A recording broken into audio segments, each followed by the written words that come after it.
Hi, I'm Whitney Wilson with Embrace Her. I accepted Jesus Christ as my personal Savior at the age of 13 after being introduced to the very wonderful Juanita Bynum. And so I've carried the love of God in my heart for a very long time. And in my adulthood, I actually have grown to learn that there's absolutely nothing wrong with asking God questions. A lot of times we hear believers say we're not supposed to question God. We're not supposed to question God. Well, I've learned that God is not afraid of our questions. As a matter of fact, He welcomes them.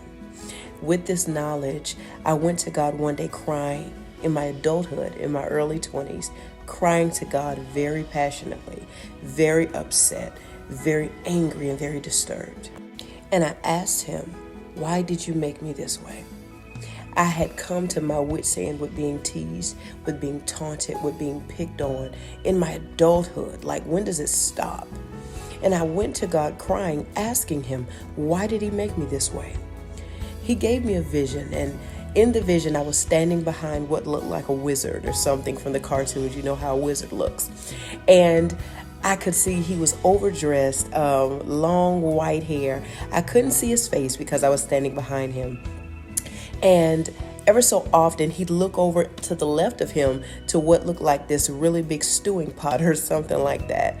And he would look over in it, and then he would go back to doing whatever it was he was doing.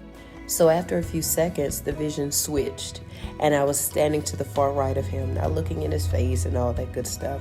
But he was a wizard, and so, but he was doing something, and I looked closer to see what he was doing, and he was painting. He was painting something. And like I said, ever so often, he'd look over to the left of him, down into this big stewing pot.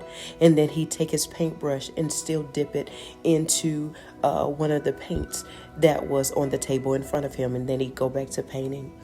And then I woke up out of the vision. And I asked God, what does this mean? What are you saying?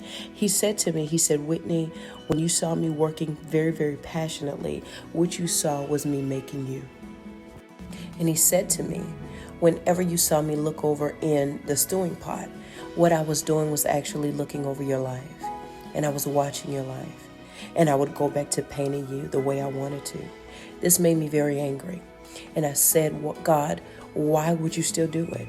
Why would you still make me this way? If you knew how they would treat me, if you knew how they would reject me, if you knew how I wouldn't fit in, if you knew all the hurt it would cause me and all the tears I would cry, why did you still do it? He said, because I was never making you for them. I was always making you for me.